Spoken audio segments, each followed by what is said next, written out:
Ever heard of a game called Card Hunter?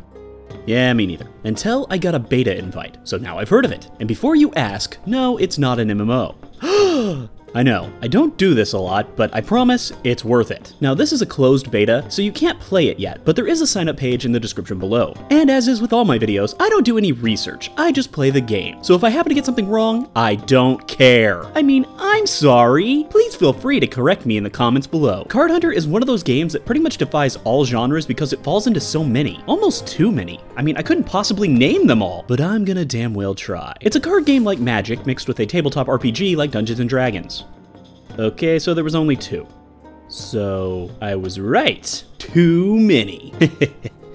One of these days I'm gonna stop making terrible puns, I swear. Okay, so it's Magic meets D&D. What's so special about that? As it turns out, everything. At least when you're made by Blue Manchu, which really makes me want some Asian food. But there's no time for Asian food in Card Hunter. All you get is your trusty cheese-based puff snack. If you want me to use your name, Cheetos, you can pay me. And your soda pop of choice. Same applies to you, do. Oh, and pizza. Okay, maybe it's just the adult in me, but someone should really put a coaster under that soda. I mean, do you know how much wood tables cost? While the gameplay in Card Hunter is extremely fun, I'll get to it in a second, because for me, the best part of this game was its presentation. Knowing its D&D roots, this game is very tongue-in-cheek. Starting with the menu screen, you can tell that Card Hunter knows exactly what it is. Portentous Proclamations reports all the latest news in Card Huntria. Whoever names this stuff deserves a medal.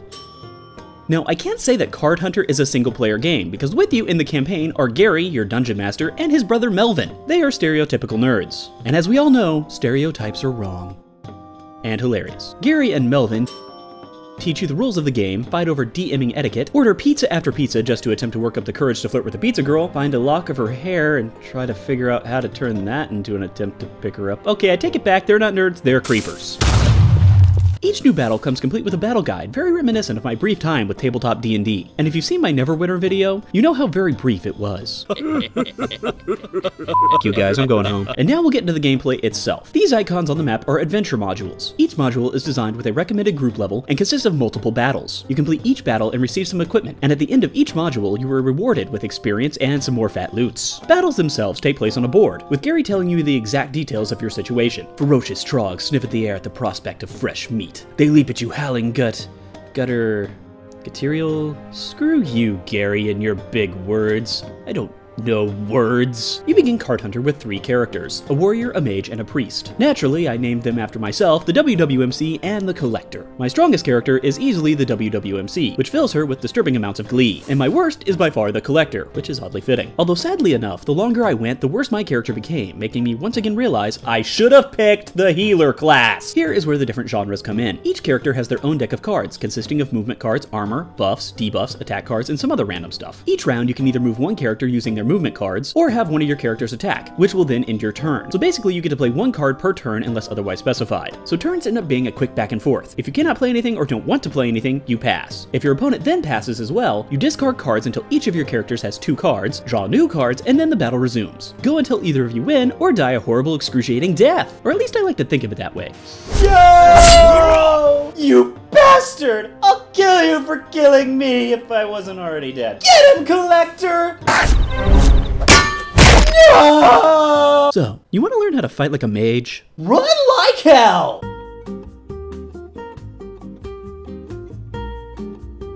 If you do happen to lose all of your characters, you can attempt the same battle 2 more times. If you lose those 2, the module restarts unless you pay some gold to resurrect your party, giving you 3 more attempts. Lose that time, and you should probably consider giving up because you're apparently just not cut out for this. Maybe take up Farmville. I hear that's fun. So while all of this may seem rather simple, it is more complex than you'd think. Your character's decks are decided by the equipment you put on them. You get equipment after every battle. You can also sell and buy equipment at the armory on the map. But some battles cannot be won with the best equipment. Skeletons, for example, are resistant and sometimes flat out immune to piercing or slashing attacks, meaning you need to unequip that awesome sword you have and put on that beginner's club you forgot to sell. Either way, you're screwed. Stupid skeletons. This skeleton's on fire. Anyone notice that this skeleton is on fire?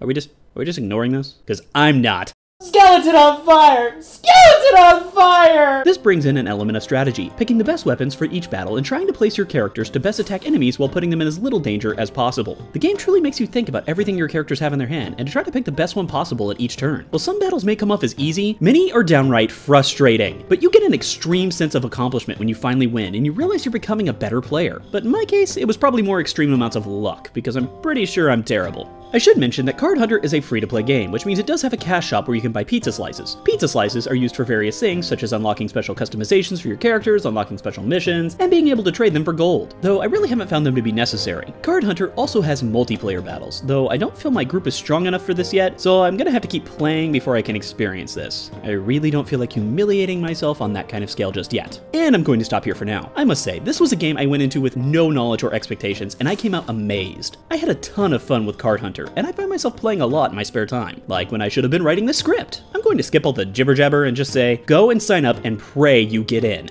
Seriously, find a god and pray to him. And if you don't believe in a god, pray to a pie or something, I don't know.